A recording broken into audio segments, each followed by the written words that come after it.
A blessed evening to all of you, dear brothers and sisters who are here, and also those who are joining us in our worship here at the Shrine of Jesus' Divine Word from different places of the world.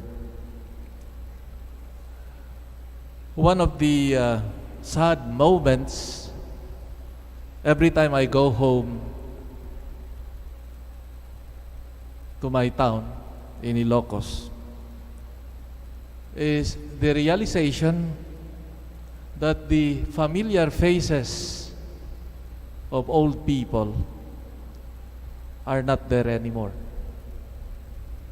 Mga kapitbahay, mga lolo, lola, especially in the last 10 years now. So difficult to go home, not to find my mother who died 10 years ago, and my father last June. No? The familiar faces are not there anymore. There is that feeling of sadness to find that these faces or places connected with my childhood and youthhood, as I've said, there are missing faces there. Every time I go home, I find lesser and lesser old people at home and in the neighborhood. As I reflected on this feeling of sadness, I realized that it is because part of me, my person, my own history, are connected with them, especially with my parents. I realize now that many values, things I hold dear, or even my perspectives of things had been influenced and formed by these shared values with my elders. Not finding them around is like losing a part of my roots. With them, we could connect the past through their stories about the family, about the history, about their struggles, about marriage and their love life.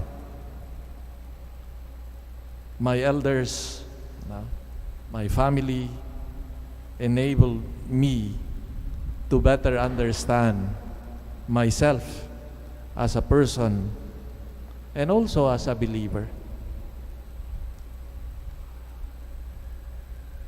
What is the point of this reading the names of the ancestors of Jesus, or what we call the genealogy? Matthew's placing of the genealogy at the opening chapter of his gospel account can be read also as his way of expressing this sublime truth about Jesus Christ, the Son of God, is also rooted into the human reality, the human family, that Jesus is truly human. And if we want to understand Jesus, we can also understand Him precisely by looking into His milieu, His family, His culture. We realize that Jesus, the Son of God, is also truly human, and He is not a ghost, a phantom that appeared but truly human. He is not strange being. He is like us, who has human origins and who really shares our human life, our human history. I think this is a very consoling thought, and I think this is the first, basis of our confidence in approaching Jesus, because He is one with us. He is not a God who does not understand us, but really He knows us from within our being human. And I think this is a beautiful truth that we should hold on to. Biblical experts, scholars point out a significant phrase in today's gospel reading today. In fact, in the original Greek, these are the first two words of the Gospel of Matthew. Biblos Genesios, he says. It opens with this word. The book literally would mean Book of Genesis. That's the literal meaning. It is translated as the book of the generation or the genealogy of Jesus. They point out here that here with this word Genesis, the author Matthew is trying to allude the first creation when God created humankind. But this time, the author is trying to say this is a new beginning, this is a new Genesis for humanity. And it is interesting that he starts this good news with this fact of the generation or the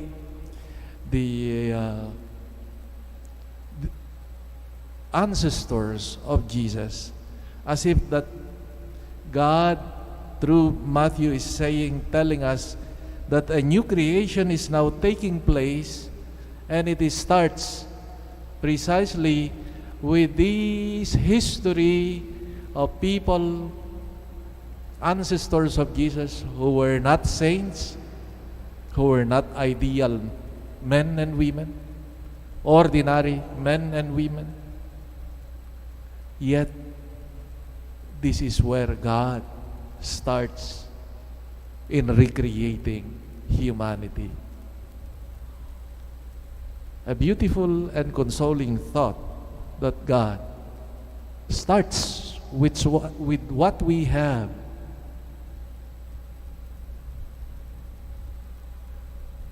With our own weaknesses, with our own failures, God enters into our history. And we see here that God is telling us here that His salvation starts with our human reality. Salvation is not floating in the air, or it is done there outside history. Rather, He enters into the history of humankind, particularly of those ancestors of His, to show us that there is hope in humanity. And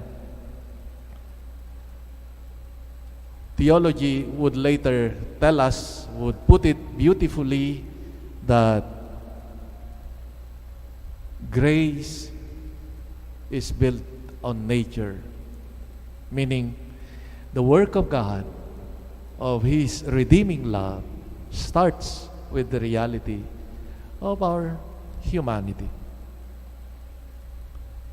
What can we learn here?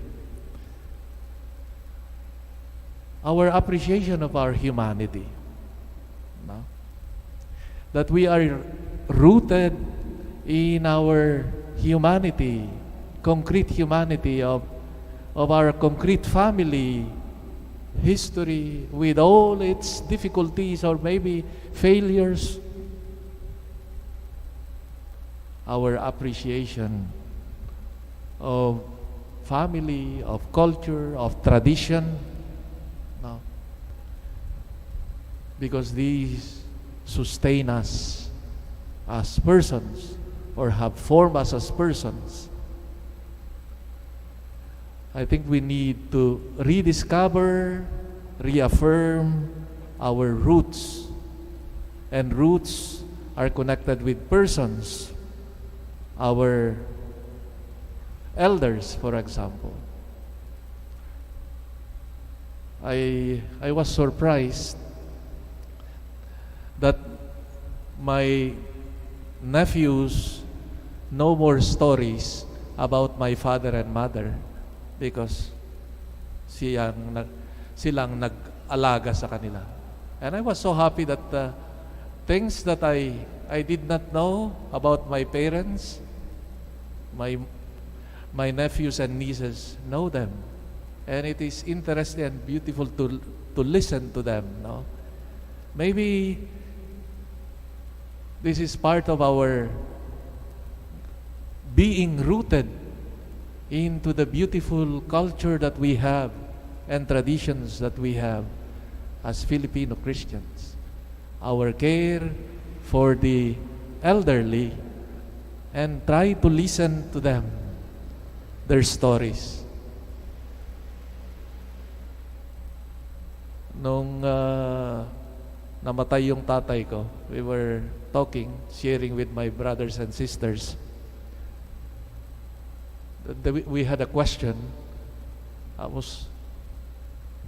Natigilan kami. Tanungin mo kanino pa ba tayo magtatanong ngayon? Wala nang tatay, wala nang nanay. No? Sometimes, no, these bring us to the realization of the importance of our rootedness, no? Roots of our relationship with of people, no? Our connection with them. And also, as elders, no, towards younger generations, we have also very important role in forming them good customs and traditions, because this would sustain them. I have a former student, lay person in Tagaytay, because we have the course in theology there for lay people. She was sharing to me that during this pandemic, because she cannot go and visit her nephews and nieces through Zoom or video chat every night, no? Her nephews and nieces, no, they are gathered by a Zoom or chat and pray the rose every night. Yung mga pamangkin ay nasa Japan, nasa Manila, at ibang lugar. But they, no, pray every night the rosary. What a beautiful, no, example where I was telling them, I'm sure they will treasure this in their lives. Maybe they will go, no, on with their lives, but surely what we have nurtured in the family to create and develop beautiful traditions in our families would sustain our families in the face of difficulties. Dear friends, as we celebrate the humanity, the gift of Jesus' humanity, reminding us also of our dignity as humans.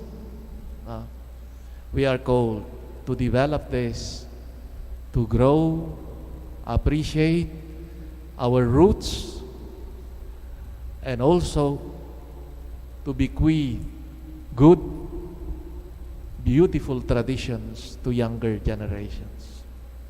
This would form better humanity for the future. Amen.